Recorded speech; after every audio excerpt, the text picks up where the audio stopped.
Memang betul ya. Sekarang ini sudah berlaku Peraturan Dewan Pers Nomor 1 Tahun 2023. Selain peraturannya tambah, ya, kemudian antara peraturan yang satu sama peraturan yang lain, sama-sama peraturan Dewan Pers, itu ada yang berselisih. Salam olahraga.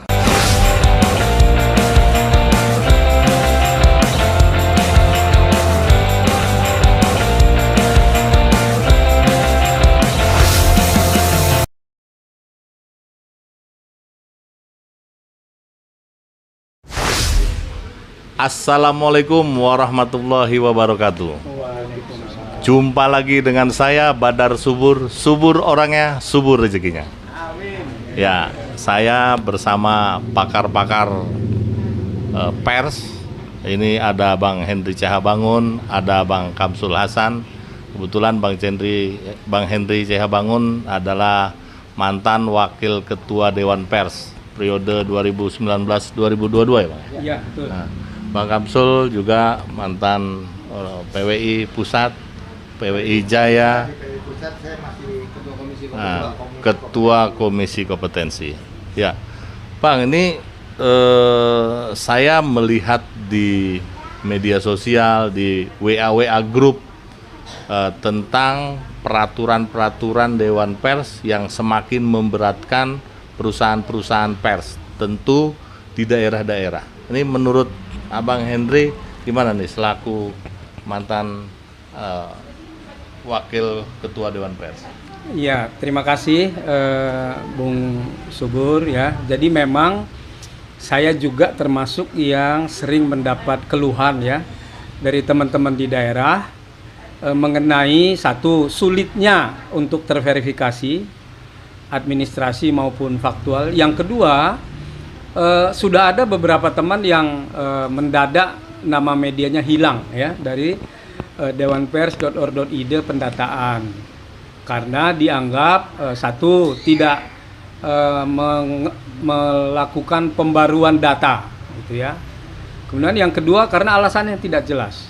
Nah ini ya, jadi memang betul ya, sekarang ini sudah berlaku Peraturan Dewan Pers Nomor 1 Tahun 2023 yang memperketat syarat-syarat menjadi media terverifikasi. Di dalam uji publik sebetulnya waktu itu ya di Hall Dewan Pers saya hadir, saya menyampaikan menurut saya ini kok Dewan Pers seperti Depen gitu loh. Depen itu Departemen Penerangan zaman menterinya Harmoko. Artinya apa? Kok Dewan Pers itu membuat aturan yang begitu ketat, seolah-olah membatasi media. Bahkan saya mengatakan waktu itu ini bisa membunuh begitu ya media UMKM. Karena apa? Satu, syaratnya itu sekarang minimal 10 wartawan dan karyawan. 10-10-nya itu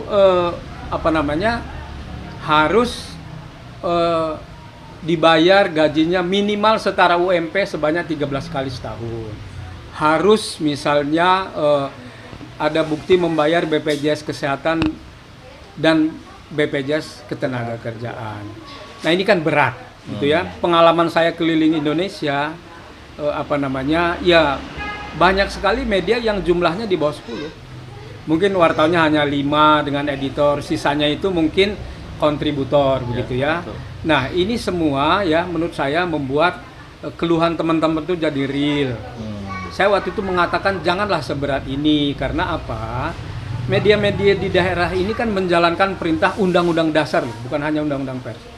Menyerap aspirasi rakyat ya, menyampaikan gagasan-gagasan, dan itu hanya bisa dilakukan oleh media di daerah.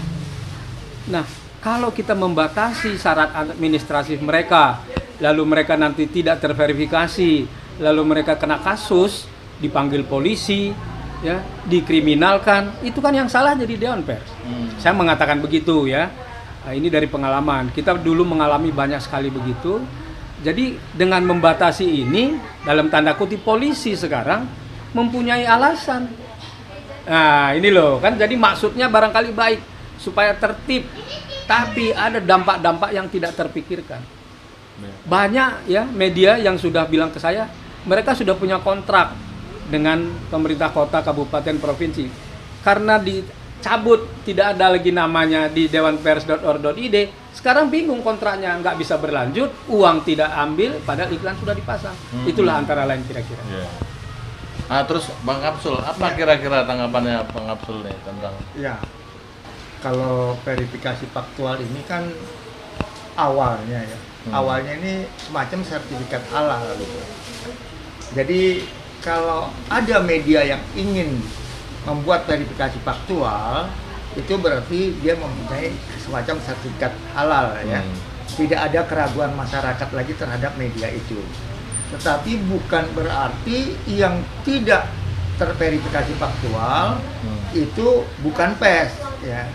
Makanya saya bilang kalau kita belajar undang-undang pers, maka kalau kita baca pasal 1 angka 1, di sana jelas dikatakan pers adalah lembaga sosial dan wahana komunikasi massa yang melakukan kegiatan jurnalistik. Jadi faktor ekonomi harus, tadi kata Bang Henry, harus diasuransikan, BPJS kesehatan, kemudian tenaga kerja gitu. Itu sifatnya adalah sesuai kemampuan, sesuai dengan komitmen antara karyawan dan wartawan pers dengan perusahaan. Itu jelas kok di pasal 10. Jadi kalau mau jelas soal kesejahteraan ya, upah, nah itu diatur di pasal 10 dan penjelasannya. Di sana dikatakan gaji berkala, bonus apabila mendapat keuntungan itu diatur dengan kesepakatan bersama.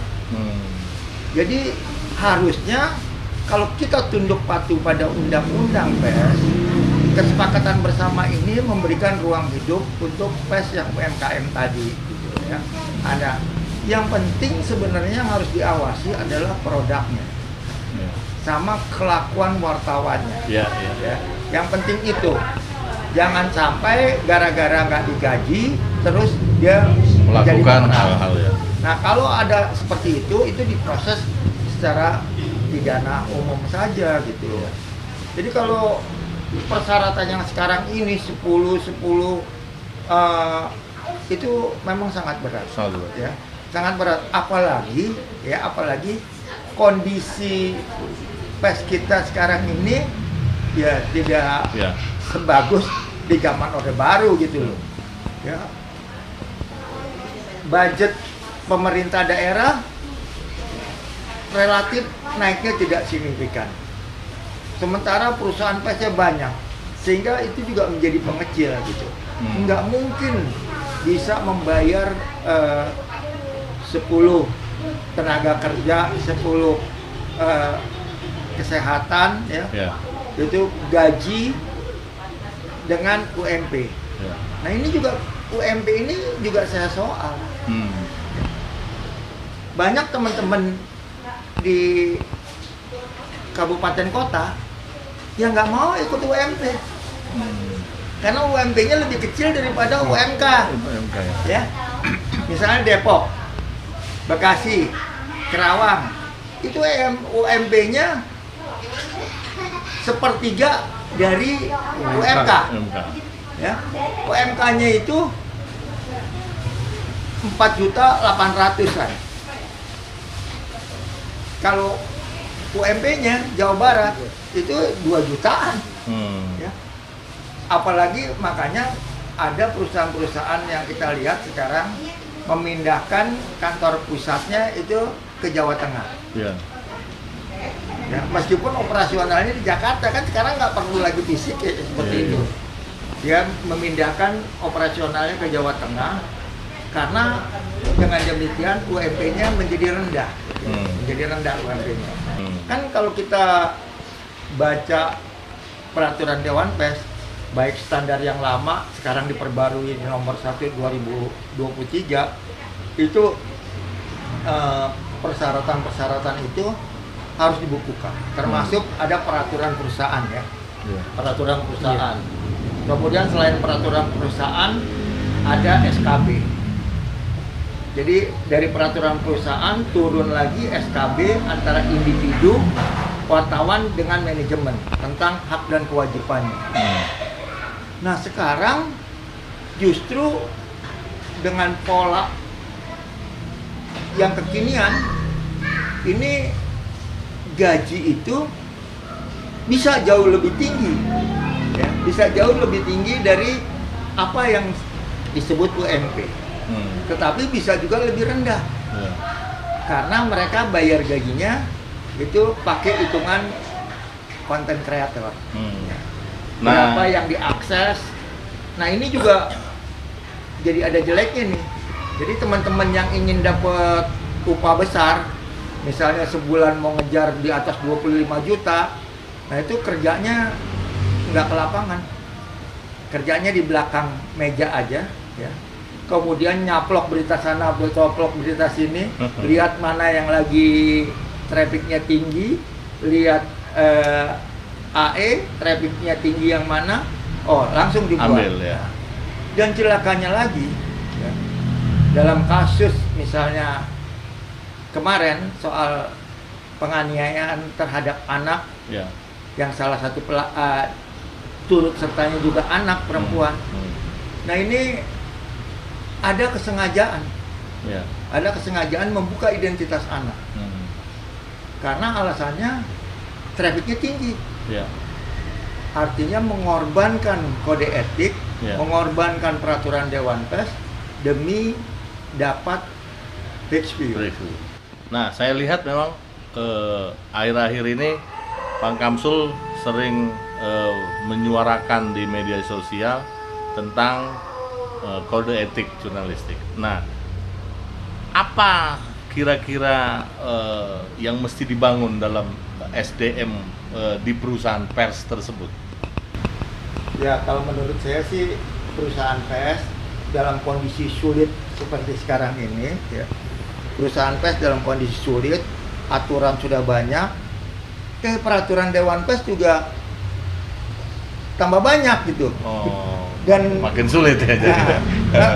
Ya makin sulit jadinya. Bukan itu aja. Selain peraturannya tambah, ya, kemudian antara peraturan yang satu sama peraturan yang lain, sama-sama peraturan Dewan Pers, itu ada yang berselisih. Berselisih ya, berbenturan. Ya, harusnya kan pedoman-pedoman yang bagus-bagus ini, ya, ada pedoman apa ya, ramah anak, pedoman media siber. Ini kan ada butir-butir yang bagus. Nah itu dikompilasi saja, masuk, ubah. Kalau kita lihat kan pedoman media siber itu ada pengecualian, butir 2 ya Bang, pengecualian. Boleh Anda tidak melakukan pasal 1 dan pasal 3, tetapi ada upaya untuk itu. Kalau dicetak kan dia harus 1 print, harus hadir.